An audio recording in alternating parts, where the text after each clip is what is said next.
Hello, everybody. I'm Josh Welsh, president of Film Independent, and welcome to Film Independent Presents. I'm very excited to have a conversation here today with the filmmakers behind Cusp, the fantastic documentary that you've all just watched. Before we begin, I want to thank our lead sponsor of Film Independent Presents, the HFPA, and our partner on all things Film Independent, Vision Media. Thank you so much. And also a huge thanks to Showtime for making this possible today.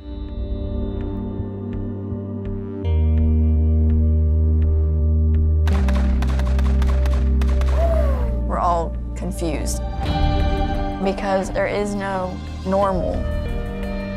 There is no normal in teenage years. I don't know how to describe me. I'm not an adult yet, but I'm not a kid anymore. My life is still like, I don't know what's going on yet. My mom always says, we're like bowling pins, get knocked down, get back up. I don't want people to think I'm easy to run over. But like, I'm only 16, I have forever to go. Let me introduce the co-directors of Cusp, Isabel Bethencourt and Parker Hill. Isabel and Parker, thank you so much for being here today. Thanks for having us. Yeah, we're so excited to be here. It's great to meet you. And let me just start by saying I love the film. I think it's so powerful. I will confess, I went into it.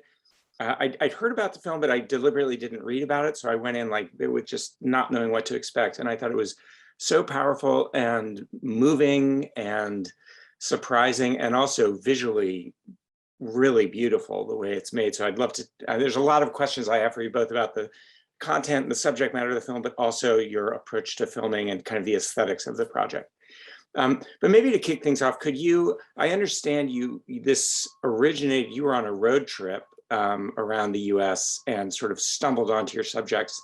Can you talk a bit about where you were before? Well, let me actually back up. You both worked a lot in film and photography, but this is your first feature-length film as directors. So maybe give us a bit of background on both of you sort of professionally and creatively, but then also tell us how you came to meet these subjects.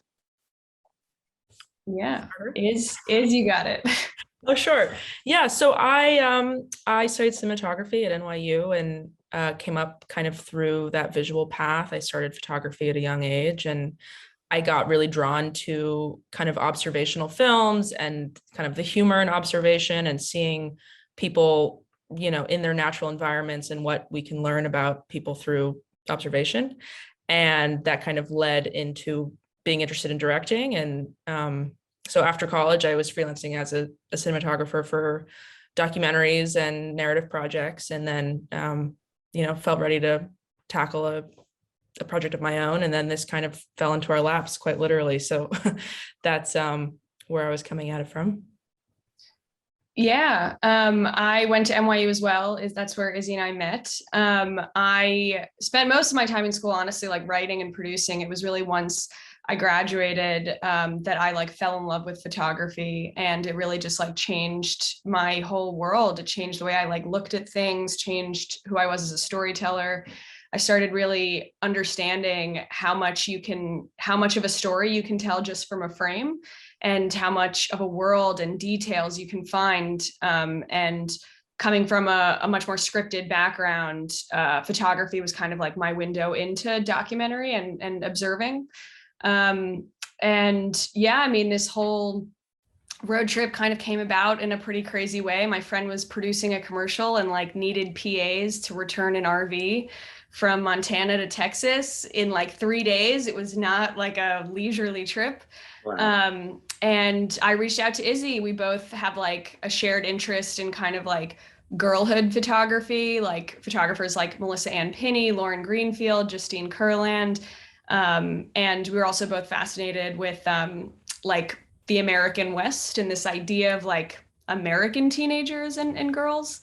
And so the whole trip, we were kind of looking to photograph the American teenage experience, whatever that is. And we would go to a skate park or a burger joint in different towns. And yeah, I mean, on our last night in town, we were driving through middle of nowhere, Texas. We were almost at Austin to return the RV. And it was 2:30 in the morning, and we pulled into a gas station and 4 girls in a pickup truck come like barreling in, and they were like barefoot and singing, like music was blasting and they were cracking jokes. And it was just like the epitome of like a free summer night where like they have no care in the world and they don't care what time it is. And they were just bouncing with energy. And so, yeah, we were like, oh my gosh, we have to talk to them. And we asked to take their photo, and they ended up inviting us back to their friend's house. And it was just this really like incredible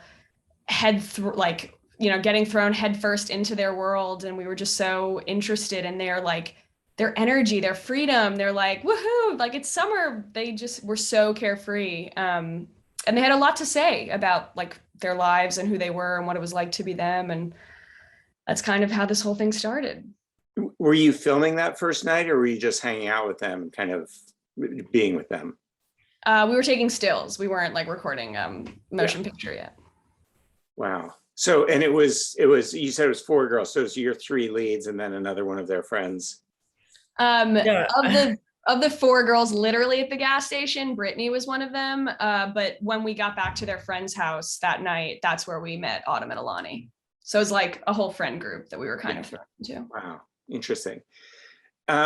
So when you decided to make this as a feature-length doc, I'm curious how much time did you spend with them for the main shoot?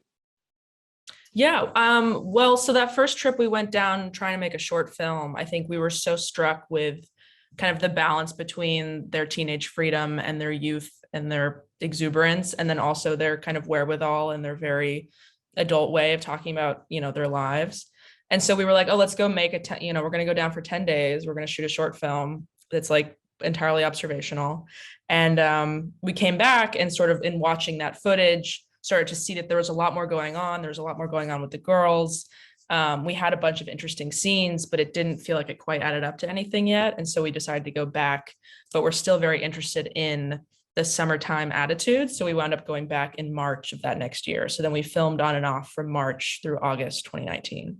So we were there for almost, I would say a decent amount of that summer. And that was where the bulk of the filming was, besides maybe a couple pickup trips while we were editing. Yeah, we shot over 90 days. Wow. And I'd love to hear, I'm sure it evolved over those months, but what the shoots were like. It's such a beautiful observational film. You obviously had incredible access to this group of friends. And did you just follow them sort of in terms of what they were doing and where they happened to be hanging out that day? And what was it?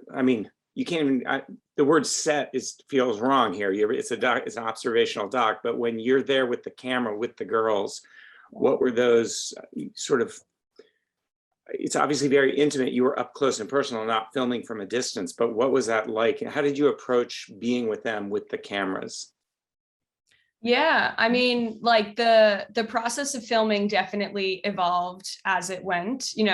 We were doing whatever they were doing that day. So if they were like chilling inside watching Grey's Anatomy, or if they were going fishing at 2 a.m, like we were down for whatever. But a way that this film really came together, like the order of how it unfolded is kind of how we were able to film it. The first trip we were kind of interested in both boys and girls alike, and we were following boys and girls, and that's kind of how we had access to some of those like party scenes that are in the film. And the more that we learned about what was actually going on beneath the surface and some of the darker subject matter that the girls are dealing with, like we never went back. We were never in the same rooms again after learning certain things. And so like the order of how everything got filmed, like hilariously got, I would say, girlier and girlier, literally in the trajectory of filming. But it was about like trying to reconcile that, like trying to understand how both things are true at the same time, how like you're at a party and you might be scared, and then the next night you're like braiding your friend's hair and trying to go to McDonald's, and like both things are true for a teenage girl, and how do we tell that in a story? But yeah, in general, like we were just up for whatever they were doing. And when it's summertime in Texas and it's like 120 degrees outside, people don't want to hang out outside. They want to be in the air conditioning, and there's many a sunset that we're like, come on, like, let's just go outside. It's beautiful right now. We'll go for 10 minutes and then we'll come back into the air conditioning. But no, it was, yeah, it was kind of just like a process that I guess kept rolling with, like, growing with our relationship with them. Yeah. And I think too, like in terms of intimacy of the camera in the rooms, like we just were always hanging out and we always had the camera with us, even if we weren't filming necessarily. So we all got very used to just the fact that that's how we were in those places. And I mean, the days were kind of like roller coasters, like, you know, it could be super, super boring. And then they're like, oh, why don't we go to the lake? You know, we're like, okay, I guess we'll go to the lake with you guys. Like we almost didn't go to the lake. And then we get to the lake and Autumn, you know, gets broken up with at the lake. And we were like, wow, we almost weren't here. Like you just kind of hang on and see what happens that day. And, you know, it can turn around 180 in a second. Cause I think, you know, teenage years, there's so much that gets packed into every day and you're changing so quickly. And we just, you know, kept our eyes open and kept our ears open and just did whatever they wanted to do. So, sorry, go ahead. I was just going to say, like, we were like the right amount of naive with first time film directors, you know, of like, this could be something, let's just keep filming. And I think it's funny to think about the headspace of the earlier trips now, because like after spending so many months in the edit, you're like, it's just so crazy how willing we were to just spend so much time doing nothing. Right. Filming nothing, but it does pay off. And what were you shooting on? What camera?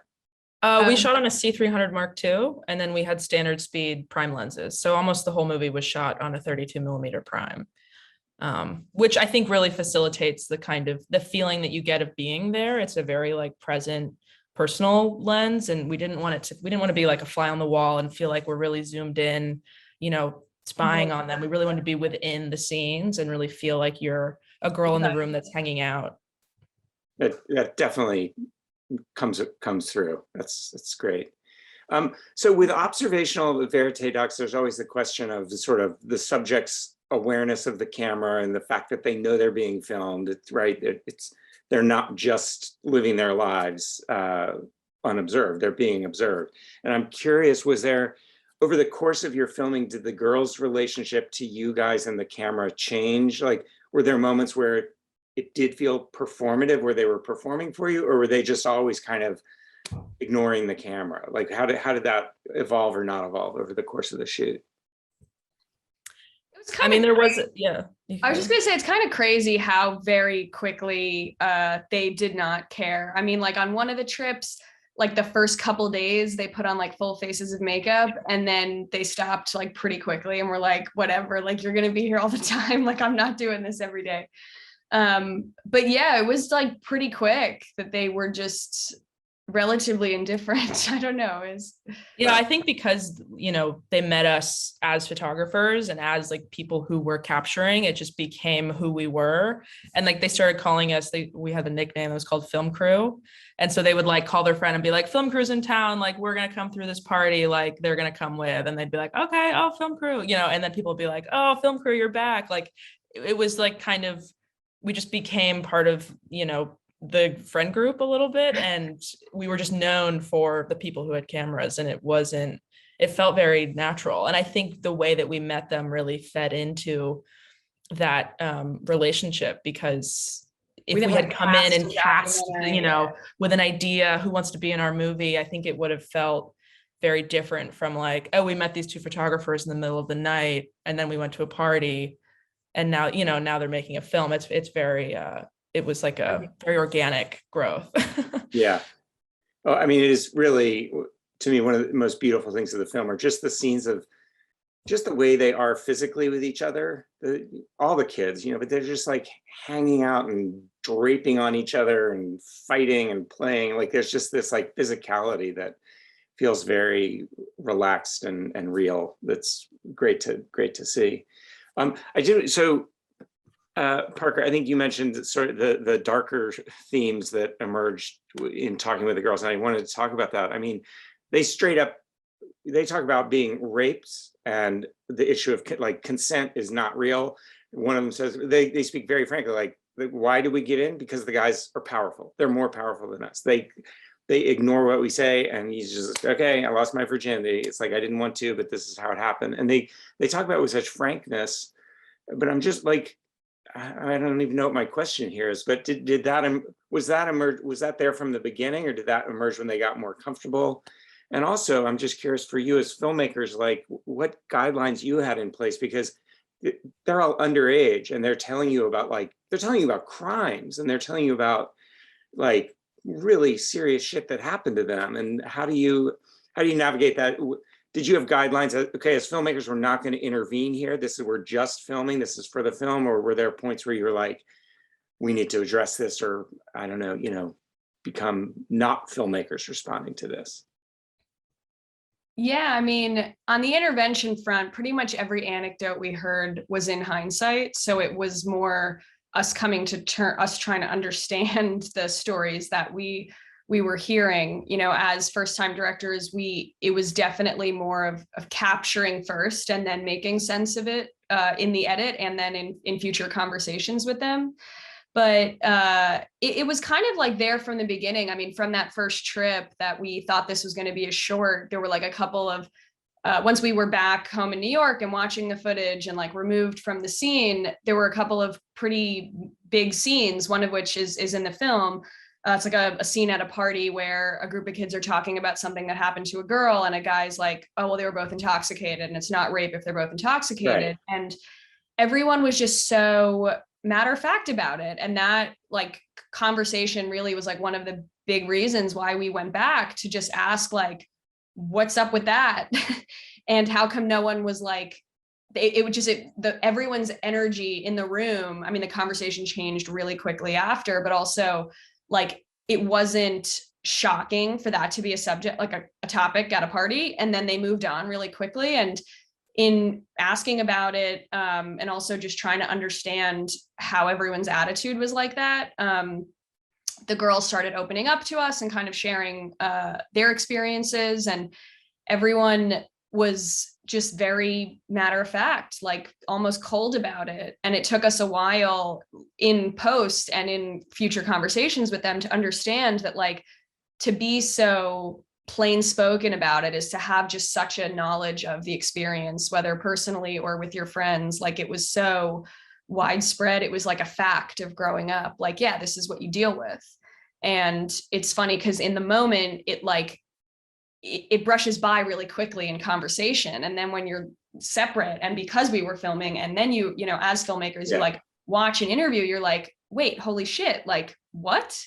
And it's so many of these, I feel like, follow-up questions came not in the moment, came from like digesting the footage, because they brush a lot off. They like dismiss a lot of what's going on, or they make excuses. It was my fault. I shouldn't have let something happen. And it took us a while to really like try to get to the heart of how they feel about these topics, and how crazy it is that they're talking about it in such a matter-of-fact kind of way. Yeah, I mean, we had, oh, sorry. I was just gonna say that I feel like that's happens so frequently in the film, and it's probably just reflective of life, but like the way conversations are so mercurial, or there'll be like this one topic that's like, you're like, and then it just flips to something else very quickly, right? So quickly. Like, from like serious to playful to just, there's also some great scenes where somebody says something and the other person just like is looking but doesn't say anything. There's no verbal response. It's just kind of like, and you know, but you capture those moments of the person's face taking it in and not knowing what they're thinking about it, which is really visually compelling and interesting. I'm sorry, Isabel, I cut you off. Oh, I was just going to note that we had like a personal code where, you know, if we were somewhere and things felt, you know, specifically out of hand, we would intervene, so to speak, but we actually never needed to use it because it really was about this like emotional experience. And, you know, every time we would go to a party, we would realize that like, yeah, most parties are like totally innocuous, you know, like there's any given party on any given weekend, you know, there might not be anything that happens that's really dangerous, but there's always the possibility of danger coming up. And what does that feel like to be at a party that's otherwise totally innocent, but in the back of your head, that this can happen, and that it does happen, and maybe it's happened to you or your friends. And so we really wanted to focus less on the actual details of, the events that have happened to them, and look more at the emotional experience and their reaction to it. Because I think too, a lot of times watching them disregard things or brush it off or be sort of neutral about it makes it seem like they don't understand what they're talking about, but they really do understand. It's just that it's normal. It's just the way that it is. Right. We had a conversation with Autumn where we asked her, like, so how many of your friends, at one point we didn't fully understand the scope yet, and we were like, how many of your friends have had like a non-consensual experience? And she was like, oh, 100%. Like, that's just like, it's not great, it's not good, but it is what it is. And that really opened our eyes to just how much invisible weight that girls like carry with them everywhere they go. And when they are out having fun with their friends, there is this cloud above them of possibility and Right. Of that experience. I'd love to hear you talk a bit about the parents. So I will, from like kind of a producer perspective, I'm curious, did you have to did parents have to sign releases for you to film their kids as well as themselves? And how did you present this to the parents? And I'm sure you got different reactions from different parents, but what was overall your working relationship with the parents as the film went on? Yeah, I mean, something that's like specific about, this movie and speaks to the subject matter is when this started, all of the girls that we were filming were under 18, and all of their parents had to sign releases, but all of the boys were actually over 18 and signed their own releases, which speaks to the dynamic a little bit. Yeah. But yeah, I mean, the parents have been involved since day one. Like, we couldn't, we wouldn't film a kid without their parents signing off on it. And it's, I think, because of the organic nature of the way this came together, at first we were like, we just want to make something about like teenagers in the summer and like Texas, and like, we want to know what it's like to be you guys. And I think that really, we didn't have an agenda, and we were just like excited to learn and hang out. And the parents were on board with that. And then as we were learning what we were learning, and our focus shifted, like we would be in constant conversation. Like, you can't, I mean, every time you like walk into Autumn's house, you're like catching up with her dad, you're seeing Alani, you're seeing her mom, like you're like, we were always around them. So it was just like a constant conversation. I loved the scenes with Alani's mom and Autumn's dad were really great, but they also stood out because like they were the only parents there, right? I mean, that I recall. But I have a 15-year-old daughter, and I'm aware like how at a certain point the parents become very incidental, right? They're like they're just a barrier to the car. That's it. Yeah, you are just sort of. It's like in Charlie Brown, the parents are like, Yeah. But was that reflective of their lives, where the ones where you don't see the parents, they're just kind of absent or not prominent in their daily life? Yeah, I mean, it comes and goes. We also definitely wanted to show the experience very specifically from the perspective of the girls, which at times, I mean, I think it changes throughout a summer, right? You're changing so much, and your relationship with your parents is changing so much, and it's so like volatile, and it can be different from a morning to a night. And yeah. I love the scene between Autumn and her dad when she's doing the picture of Texas. There's just like so much affection and warmth in that. It's really beautiful to see the interplay there. And Alani's mom was amazing and so revealing of herself in the film. Like, I mean, those conversations where I was like, wow, this is really amazing access. And she was so open to it. Was she always sort of on board in that way? Like, yeah, you film whatever you want. If I'm here, you can film me too. Or did that kind of grow as she saw what you were doing? Yeah, I mean, she has definitely been an open book since the beginning. She's really one of the reasons that this movie was able to get made. She really like took us under her wing and just invited us into her family, but also her world. A lot of these girls, she's kind of like a pseudo matriarch for a lot of these girls. It's not really featured in the film too well, but like a lot of Alani's friends go to, everyone calls her moms. They go to moms for advice, or she'll help someone out or get them help if they need, or pick them up from a party if they can't drive or something like that. And so she really like her seal of approval, like with other people, her trust in us really made a lot of people comfortable like right away. And she was just like, let's talk. What do you want to know? Like, this is what it's like to be a woman. This is what it's like to be me. Yeah. And she was so critical too for the generational angle and our personal understanding of, you know, we still are, you know, youngish women at the time, and having her to talk to and talk through the ideas and things that we were seeing, and her own experience in her teenage years really put kind of a global spin on everything. Yeah, it helped us make sense of the story and the angles we were approaching it from.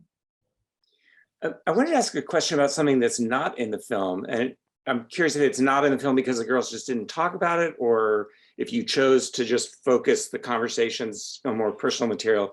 But politics never came up. Like, they never talked about Trump or anything. And the fact that it's a military town, you get that at the beginning. There are moments where you see especially the opening with I mean, not that it's a military thing, but the opening scene with the guns, like it's like gun culture. And we're in small town Texas. I'm imagining that politics is like present in some form in conversations there, but were the girls just like, they don't talk about Donald Trump, they don't say, right? Or did it come up in ways where you just left it out because it didn't fit? Yeah, it never came up. We kind of joked that the girls, because also, I mean, they were 15 and 16, they couldn't vote yet. So it wasn't really relevant, but we kind of joked that they were apolitical because they never thought about it. They never talked about it. I mean, I think it speaks more to the, you know, public education system in America, but maybe that's for a different movie. But, you know, yeah, they weren't really aware of it, and it didn't really affect their day to day. Yeah. So, you know, when we talk about documentary, the focus is conversation is always so much on the subjects of the film or the social impact of the film. But I'd love to talk also about the artistry of the film, because it's beautifully made, and both of your backgrounds as photographers clearly comes through. But can you talk about, I mean, we talked about this a little bit in terms of where the camera's placed, and you're talking about your lens choice, but beyond that, like how did you guys approach the film artistically in terms of the aesthetic and the way you wanted it to look? And I'm specifically thinking about, well, definitely how you film the girls, but also the town, the landscape, the insert shots that you had. Like, how did you approach that? Yeah, I mean, first of all, I think like Texas, we kind of view as like an additional character in the film, but also was one of our like additional major interests to start telling the story. You know, I'm from New York, Izzy's from a suburb of LA, and we both like love this idea of like American youth and also like Texas. I think, you know, a lot of it comes from movies and photos, and there's just like this idea, and that I mean, I guess it's kind of pastoral, but like that's really tied to like this initial interest and trying to understand what it's actually like. But these girls are largely set against just this huge amount of land, this huge expanse. And, you know, on the one hand, it's so open, but they also like are going through things that are very claustrophobic. And even though there's like huge literal land, they're not that free. And, you know, we always used every time we would frame up a shot where like a girl is walking, we would say like little girl, big world. But like, you're at an age where you don't have access to the big world yet. You're just, I mean, you can't even sign your own release, you know, and that juxtaposition. But then, yeah, I mean, also like in terms of Texas being a character, we were very drawn to like animals. These girls have like a lot of animals in their lives. Every household has animals. And we found it like really interesting about how they all cared for their animals and their pets. And like, in some ways they were able to like give love and take care of something in a way that they kind of maybe wished they were taken care of in that way. Mm-hmm. And it really added to this just like natural element to their lives. And then, I mean, I was just going to say, like, on a color level, we wanted it to feel like vibrant and nostalgic, remind you of your own teenage years, have it feel like a memory. You know, being a kid, being a teenager is like, one second you're talking about this, the other second you're like rearranging your room and plucking someone's eyebrows. And we wanted it to just like have that energy that was so rich and vibrant. And I think it's so specific to Texas too. Like, you know, we really wanted to bring out, we used colored filters that Parker had used on another shoot, just to like, it's like, how do you get as close as possible to feeling the like buttery, you know, golden sun of the afternoon, or the like deep magenta purple sunsets. Like, there really is nowhere like Texas. I mean, we've spent enough time there now, but to say that, yeah, I think it's like a religion. Yeah. I mean, yeah, if you're in Texas, you better love Texas. But and I just think, yeah, having that be the backdrop, because, you know, so much of the world is taking place indoors or in their rooms or whatever it is, but just outside is like the most beautiful sunset you've ever seen. And we're like, this has to be part of it, because it's just their everyday. It's like, it adds into what's their normal, you know. It is really gorgeous. Yeah. You had a couple shots throughout the film kind of the main drag, where you see the motel on the left and the McDonald's and the Dairy Queen. And it's like, those shots were so important. Like, they really give a sense of like, okay, this is a very small town. This is like a strip, and it starts here and ends here. And there's just this expansive space beyond it. But it also, I don't know, I love those shots for some reason. They were just like, I was like, oh yeah, this is the town. This is like, so my last question is really about, since the film came out, I'm curious, I'm sure the girls have seen it, and did they come to festivals, or have they just seen it, you sent them links? Or I'm curious what, I guess my question regards their reaction to the film, and kind of your sense of the impact the film had on them, like being subjects to it must have changed them in some ways. I'm curious what you've seen in that regard. Yeah. I mean, as two first-time feature directors, we really had like no idea how to start showing it to them. And we ended up working with this incredible woman, Suki Madawi. She's like a subject relations coordinator. It's a new thing. It's kind of like how sets now have like intimacy coordinators. And she really like guided us on like, how do you show subjects of a documentary, the film? And she really helped us like map out how we did it. And we ended up showing each girl like string outs of like everything she was in before she watched the whole film. So we could like have conversations about what it was like to watch themselves, if they were comfortable with everything. Also, that way, as a viewer, you're not like waiting for what else you're in. You like know everything that you're in. And this was all before we picture locked. So this was before we finished our edit, as well. And it was so great. It like was just such an amazing way to start to introduce them to the difference between like the months of us hanging out and filming, and like now this is like a film and a story, and it's not your life, it's the part of your life that we captured. And it's been really great. I mean, watching them like grow. I mean, we filmed when they were largely 15, 16, and now they're 18, 19, and 20. And so it's been so amazing watching them grow and like start to own the exciting, like they're very inspired by the fact that they can like help other girls, and that other girls potentially going through something similar can feel seen, can feel like valid and feel normal in what they're going through, and that it's okay to talk about things. I mean, they're so articulate now. I wish we could interview them again. You know, you get older, you frame things differently. But yeah, it's been pretty great. We've had them come to a couple festivals. We were at the Austin Film Festival, which was kind of great. It was like a closest thing we were going to get to like a hometown screening. So a lot of people that were in the film that aren't just the three girls, like a lot of people that have been involved over the years came out, which was great. And then we recently had a couple of them come to New York, which was very exciting. They got here, they walked in Midtown, and they were like, it smells bad. I'm like, yeah, it does. Welcome. That's great.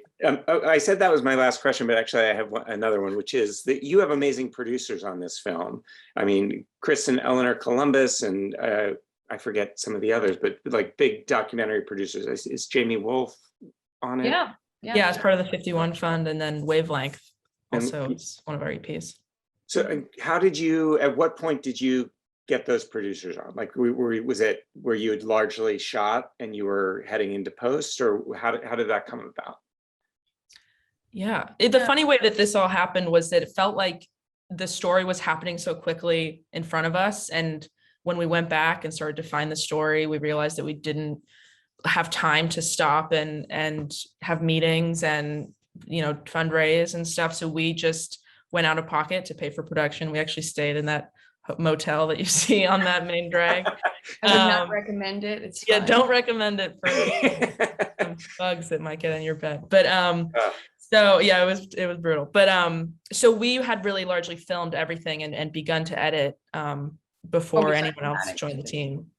But it was incredible when they did, and it was so great to have their support, and it really, adding to the team, really made it feel like, it had legs, and that it could really go places. So that was amazing.